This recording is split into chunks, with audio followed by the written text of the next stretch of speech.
Hello and welcome to Women's Biz Podcast. I'm Annie Gibbins, founder and CEO of Women's Biz Global, and I invite you to get comfortable and listen in on candid conversations I have with fascinating women from around the globe. Business leaders, entrepreneurs, humanitarians, athletes, and a whole lot of regular people.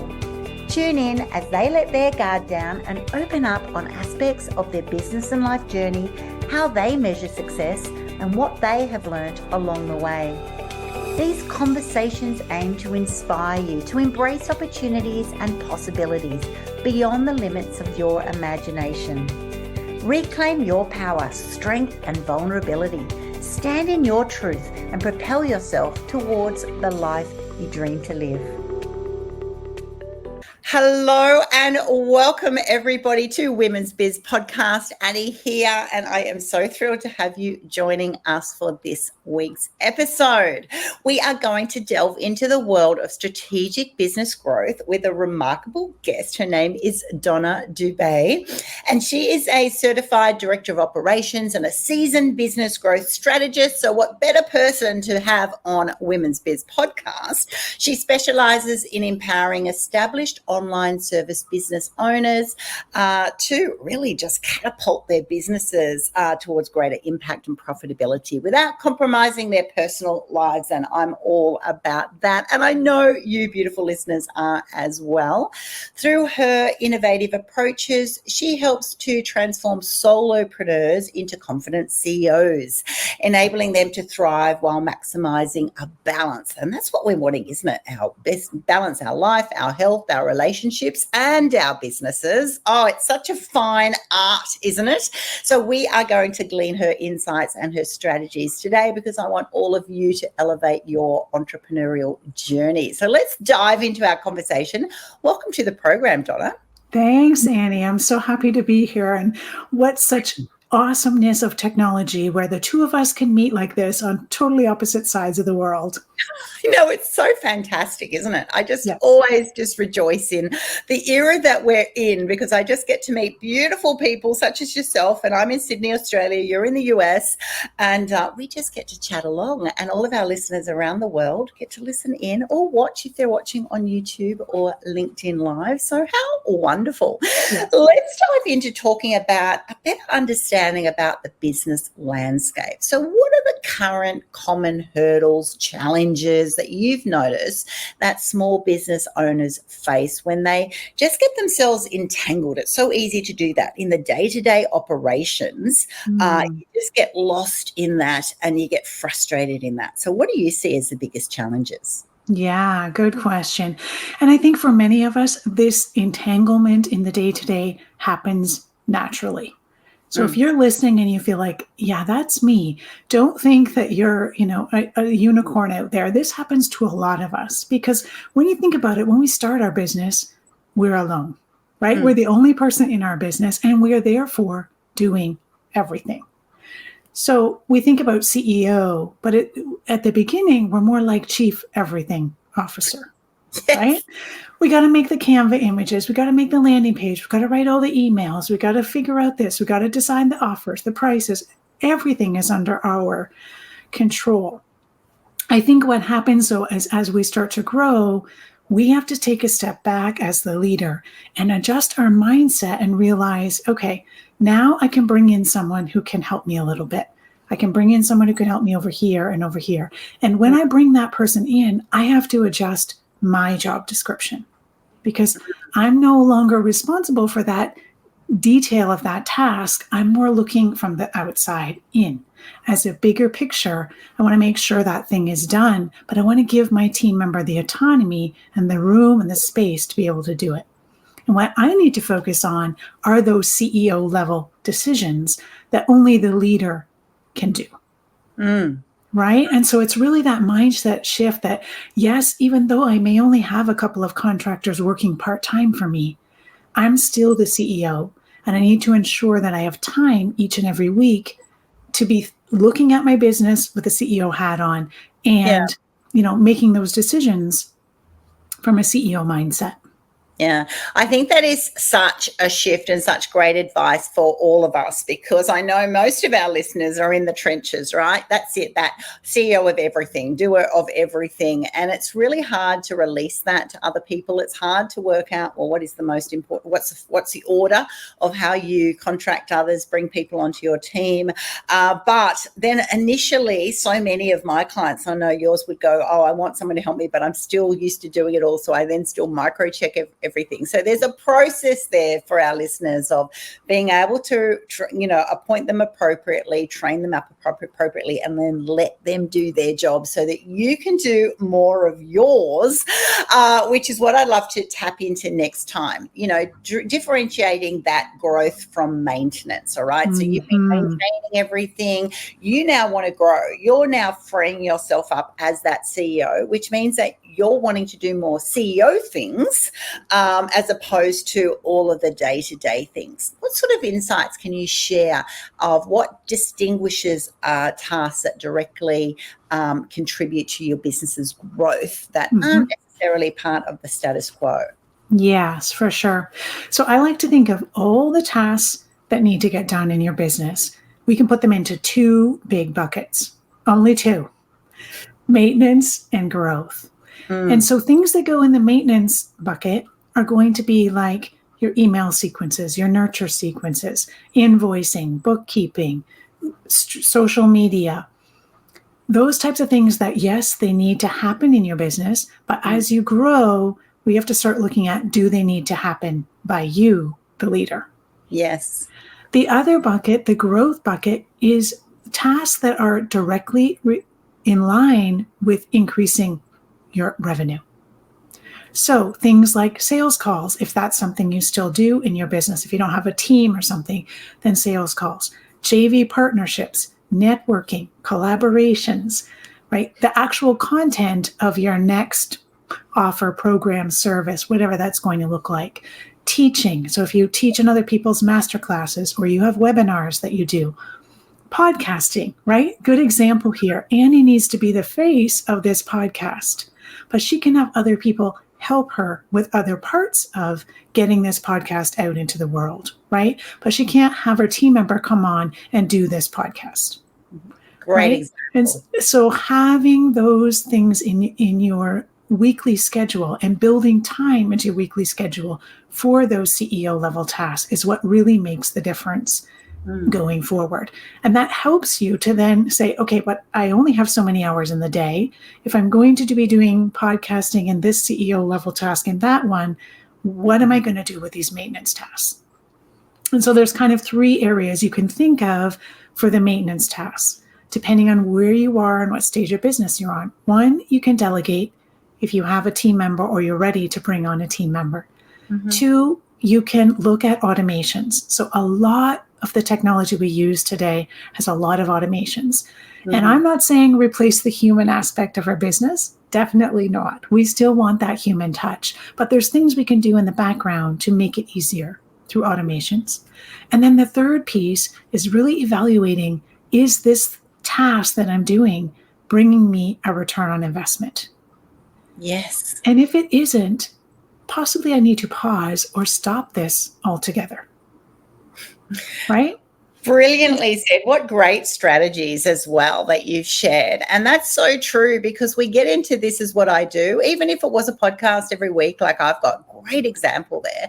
Here I am hosting it, loving chatting to everybody. But that's right. As soon as I could in my business, I want someone who's doing those setup calls. You would have chatted to Zoe, for example, my assistant, who organizes you to get to this time, or someone to put the trailers on either end of the podcast.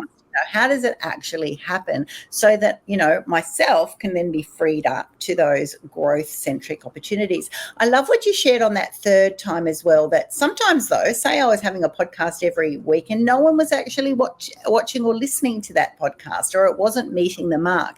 It's a really good opportunity to go, what is the return of investment? If it's everything takes time, a lot of what you shared there is time management, isn't it? Yes. Prioritizing time and time management. And so it's a good opportunity to go, before you outsource it to get help, before you, make sure that you free up yourself to do more of that, is that task actually bringing you, is that area of your business bringing in you a good return? Yes. And I find, especially as business owners, we get caught up in the marketing space, adding a tactic after a tactic after a tactic, right? Because we start with something, we get impatient waiting to see if it'll work. We hear about a different tactic that somebody else might be doing, or it sounds interesting, and we add it on, but we don't go back and actually measure. Right. And that's where your metrics and your data become so important. Just take that time to measure and reflect and say, okay, I'm putting whatever it is, 3-5 hours a week into this. What's the return? And if you can't see a direct return, then we have to stop and look at really what we're doing. And maybe it's that you need a tweak, right? It may not be that you need to totally get rid of that, but taking that time to reflect and look at those pieces of data, because it's objective, let's face it, right? I might really enjoy doing that task, but if it's not meeting my audience where they are, and it's not, having them return and take some action, then I have to evaluate whether it's necessary. Oh, I'd love to dive into that as the next question. I was going to ask you, implementing data-driven decision-making. It is so important to actually have some kind of metric score system to measure the impact of what you're doing, and to measure the process, the progress, the decisions that you're making. It can be sometimes that's right, you just love doing it, but it's not actually bringing you return. And that, you can do things just because you love doing them, but other times you really want to be able to make those decisions based on data or evidence. So tell me a little bit about systems that you use and how you structure them, how business owners can effectively implement those types of systems into their operations. Yeah. So for sure, I just want to point out at the beginning, if you've just heard the word data and metrics and you're thinking spreadsheet with a wall of numbers, I'm scared, I don't want to go there. You don't have to be scared of looking at the numbers. It doesn't have to look like a spreadsheet with a wall of numbers. But what you do have to do is start to ask the questions, because the data, the number, is the answer to the question. And I'll give an example. I was working with a client once, and her target audience were young people fresh out of university. And so she was selling courses and that type of thing to them. And she had a social media assistant already who was pretty much maxed out in terms of capacity. And so the client came to me and said, well, I think we need to be on all the channels all the time because we're serving young people. And, my social media person is almost at capacity. I'm looking, should I be hiring another one? I'm not sure about budget, this and that. And so I said to her, before we go ahead with looking at budget and hiring, let's look at what the data is showing us, because I would rather you be on 1 or 2 channels and do it well and consistently and having a return on that than be on 9 channels and, doing it mediocre. And so when we dug into the back of Google Analytics, it was very interesting what we found. A lot of people were recognizing her brand through Facebook, but where people were actually making a click, so whether they were signing up for something free or, joining something as a paid program, was through Instagram, through YouTube, through TikTok, the other, LinkedIn. She wasn't getting a lot of return at all. And so we could actually narrow down her scope and say, let's focus on the 2 channels that are actually working. Facebook for brand awareness, Instagram for actually taking action. And when we did that, now we cut down the amount of work that the current social media assistant was doing, and she could now handle the plan going forward because we had cut out the extras that weren't giving her that return on investment. But without looking at objective evidence, we would have never known. Yeah, brilliantly said. And I hope that's adding so much value to our listeners today, because that is just such a great point. And I found that earlier in my business. When you start a business, people like you, or they want to encourage you, but they're not your customers. This is another classic problem that I had initially, that you go, oh, I've got so many likes on one platform, but that's because your people are liking you. They're actually just liking it, love seeing you grow, love seeing what you do, but they're not actually going to be your customers. And then your customer might be from a totally different platform. And it's like, you need to know that. You need to have a system that is measuring that impact. Also, it's quite freeing, isn't it? That you know, every time you do something, you've got to do it well. So sometimes if you're on 7 platforms, it's not necessarily better, because you've then got to do them all in their own specific way for a purpose. And that can then actually be adding to that overwhelm that Yes. you're having. So awesome points today. I'd love to talk about time for yourself. And I know you're known for talking about a CEO Power Hour. And I love it because I'm a CEO myself. How do you leverage a CEO Power Hour, and explain what that is for our listeners? Yeah. So a CEO Power Hour is something I implemented with the clients I was working one-on-one with, and found really great results for them. And really what it is an hour set aside in your calendar. You pick the day and time. It could be a Monday morning first thing. It can be a Friday afternoon before you close up. It can even be a Sunday if you choose that. But you want to set time, the same time week after week, and it's non-negotiable. Meaning that the only thing that gets in the way of you having that power hour is, you know, some life catastrophe, right? But treat it as important sales call, just as important as another call that you would have in your business. And really, it's a date with yourself. So if we think about very big businesses, we have a CEO, they have a board of directors, and they have a bunch of VPs that are reporting to the CEO, right? Mm-hmm. VP of marketing, VP of sales, and they're giving the CEO the big picture of what's happening with the business. We don't have that in small business, but we have to act that way. And so this power hour is an hour for you to review some metrics that you're currently tracking, and reflect on what's happening currently. So part of the metric that you're going to review is where you are with your revenue. Because at the end of the day, while we enjoy what we're doing, making money and making a profit is what we're here for, right? Let's be honest. So we have to ensure that whatever goal we've set up for revenue, we are actually working towards it and know where we are in that track to getting there. And so by looking at your revenue, you can say, oh, this month, I wanted to bring in X amount. Here's where I'm at currently. I'm on target. And, you know, I'm going to have a live sale next week, or whatever that looks like. Or the other way around, I'm a bit short. What can I do this week to increase that? Maybe there's some individual reach out you can do, or have a flash sale on one of your products. But if you don't look at what the numbers are showing you, you don't know where you are. And I'm sure many of us, either ourselves or we've heard of people who get, 6 months into the year, and then we realize, oh, I'm nowhere near my goals, right? And I don't want that to happen. So keeping on top of that revenue is one of them. The other piece that you definitely want to look at is how new people are coming into your world. So that top of funnel, if you want to look at it that way, how are you getting new people into your world to learn about you, to eventually then make the commitment and want to work with you? Yes. And so you want to make sure that whatever that strategy is for you, it's working, and you're bringing in a certain number of people on a regular basis, right?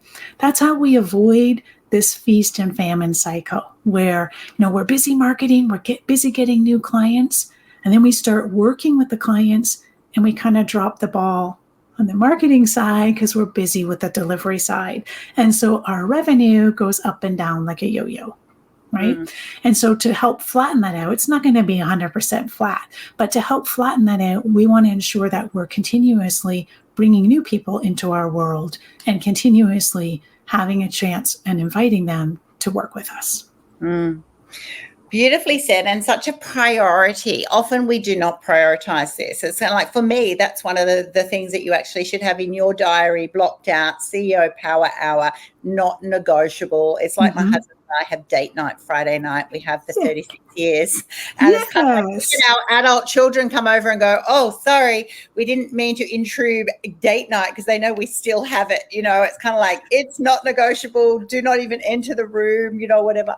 And so I think it's such a priority, because that's it. Then you're constantly assessing and monitoring, prioritizing. And you need to do it in that sort of way. I I agree. Sometimes we get so lost in, which is what we were talking about earlier, of the operations and the doing. And then you get those emergencies. It's like, oh no, I'm $10,000 short on what I thought I was doing. And then you can make some impulsive decisions, rash decisions, which might bring in the cash, but they might not necessarily be great for your business, because people then go, oh, well, now I'll wait for the next flash sale because she has them sometimes. Where you don't actually want to have those, because, you know, it stops that. I also love what you shared there about, you know, that funnel of new people coming in, because let's face it, to our listeners, most people, this is the life of an entrepreneur, a small business owner. You're wanting new people to be coming in all the time. It takes time to nurture those people. The rare different situation is, I had one this week that one of my children needed to see a doctor, and then when I rang up the person that they were referred to, the receptionist said, oh, that doctor's not taking new patients at the moment, they're full. And I went, wow, imagine that. Like, that just fried my head as an entrepreneur. Like, imagine not taking a new client. Yes. What? And then I thought about it, because it was obviously so different to my thinking. I'm thinking that's because that person has a model that there's just them. They've got so many people in their network, and they'll be full every day. And if they take on more people, then their people who love them can't see them when they're sick or whatever. So I kind of get it, although... Yeah. And I thought, well, that is a classic outlier business, if that's your model. But also the negative of that is you can't scale, you can't grow more. You just go, I'm at capacity and that's my biz.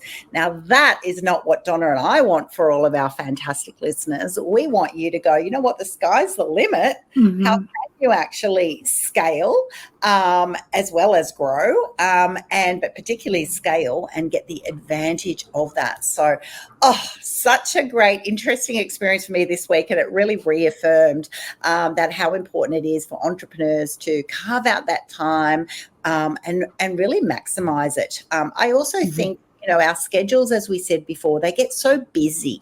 And it's one of those areas that, you know, it's really easy to go, oh, I don't have time for that because I'm busy putting out fires or doing things. But as you've just said, it is so important, you know, to make sure that it's the highest priority. You know, do you have examples of clients who go, oh, I haven't actually been able to do that? And just so that, you know, our listeners can go, yep, is that me? What sort of excuses do they give?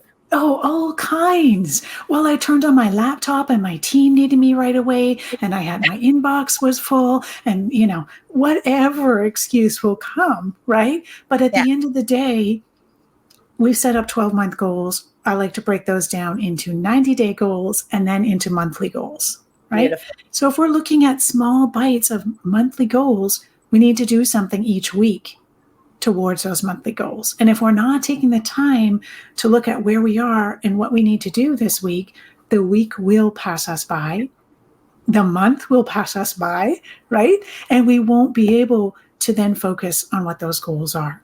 And at the end of the day, that's what they say. I don't have time to work on my goals because I'm doing X, Y, and Z instead. Yeah. Right. So I want to flip the script and say, no, turn the pyramid upside down. Your most important thing is what those goals are. That's what's going to come first. So yes, your inbox might be exploding, but it can wait.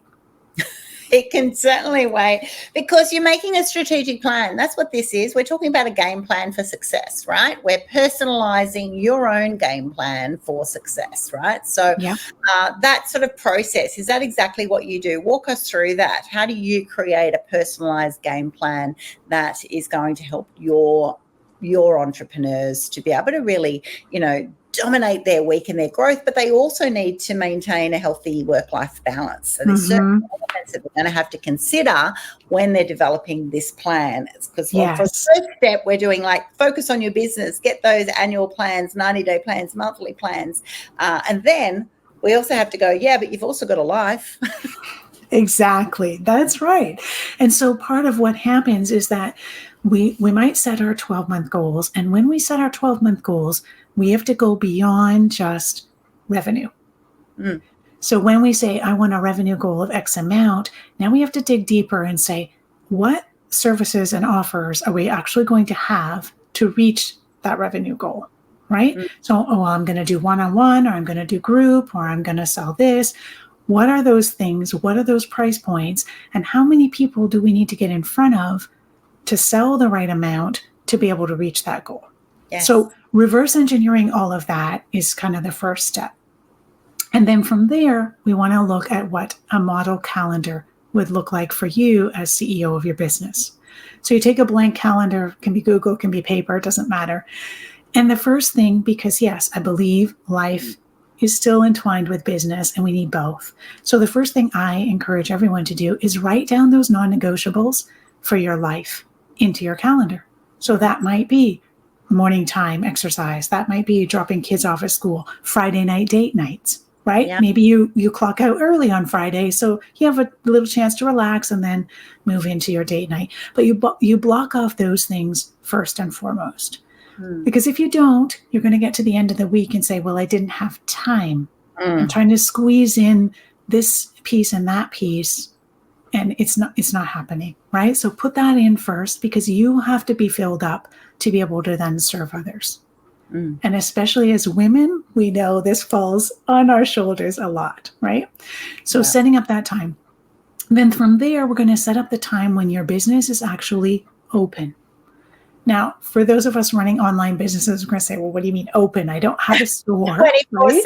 Right? Yeah, exactly.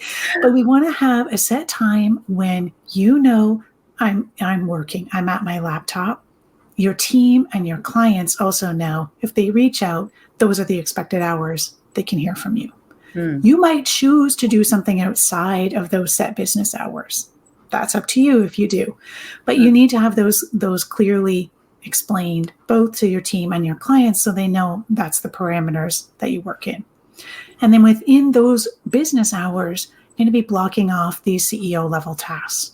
So marketing's a piece of the game, whether we like it or not, it's a piece of the game. As an operations person, it's not my favorite, but right? And so we need time each week to do the activities that we're responsible for related to marketing, right? If sales is still something we do, that needs to be in our calendar as well. Client delivery, that needs to be in our calendar. And so really, we don't want to block off every minute, every hour, but we want to have chunks of time when we can sit and focus and get in that flow state and really work on that thing that we need to do.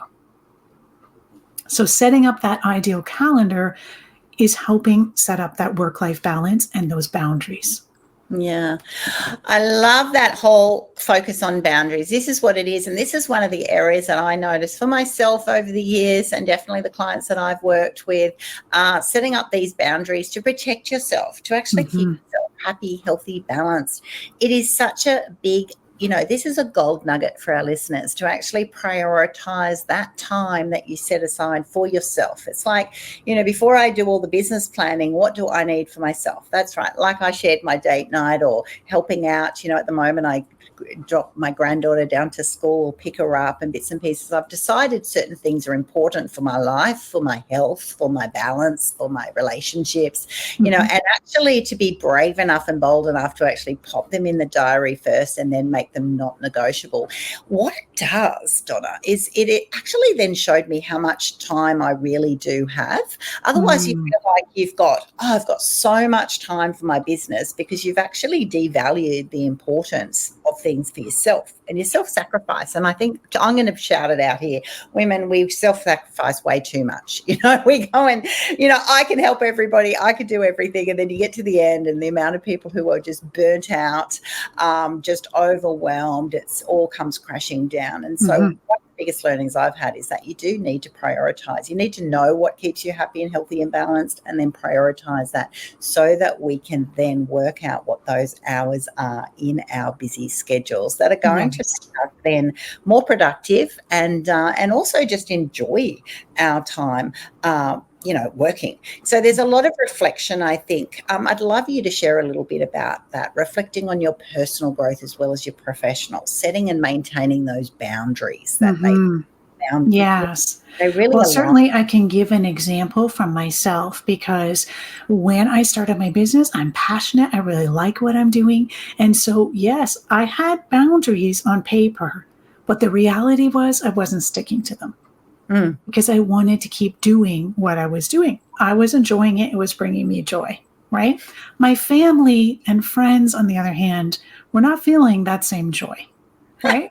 So my kids at the time were teenagers, didn't need as much attention from me, but still need some guidance and advice and some love. And so, Mom, are you going to be available later? Mom, when aren't you going to be working? Right? These are some of the signs.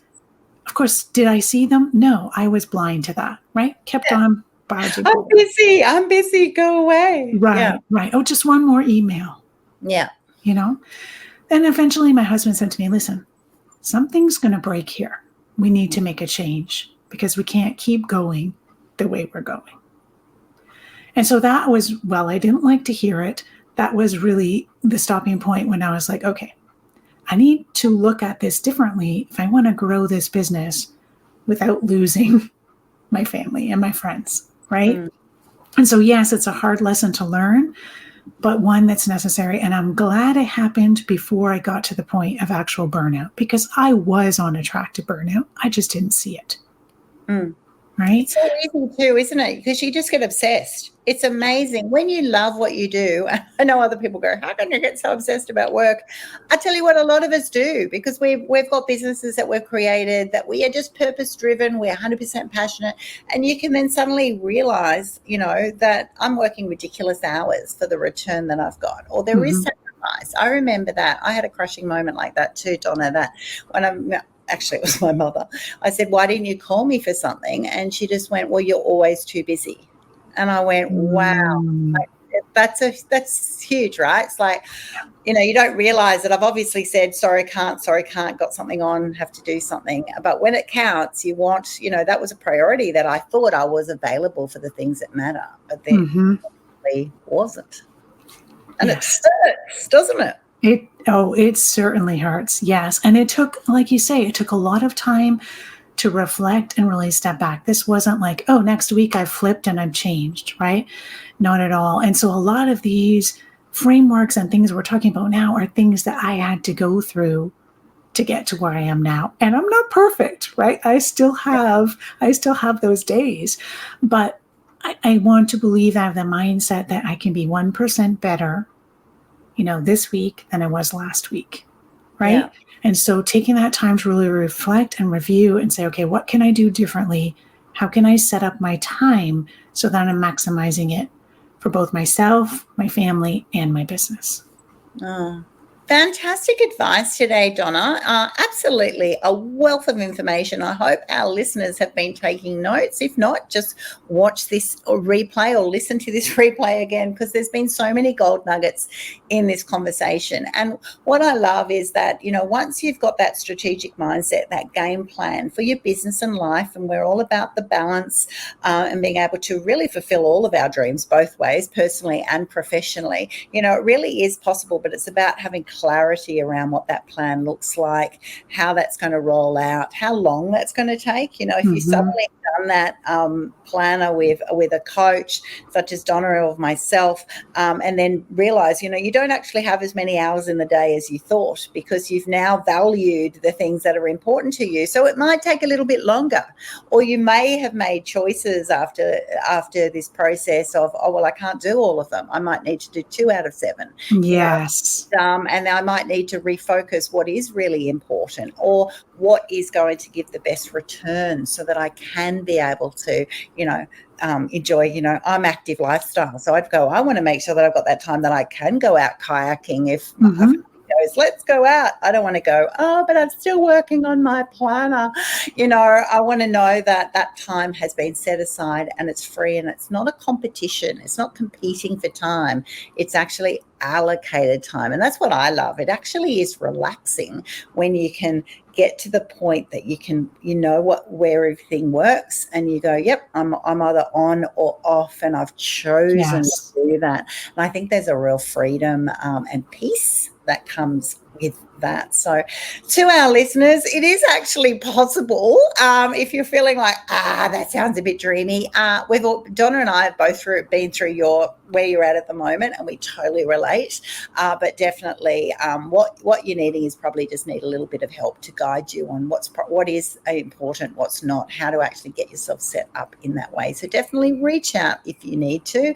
Our beautiful listeners, keep those questions coming in via Women's Biz Global. Reach out to myself or Donna. Definitely make contact with us and tell us where you're at, because we value your success. That's what we're all about, trying to help it become a smoother, quicker experience. Thank you so much, Donna Dube, for being on the program today. You have been the most delightful guest. Thank you. It was a pleasure. Thanks so much for tuning in to this episode of Women's Biz Podcast. I'm Annie Gibbins, founder and CEO of Women's Biz Global. And if you would like to fast track your future success, pop on over to womensbizglobal.com, where you can find out how our coaching, media and publishing opportunities are helping women just like you to become and be seen as the trusted authorities in their niche. Inquire today and start reining in the abundance you desire.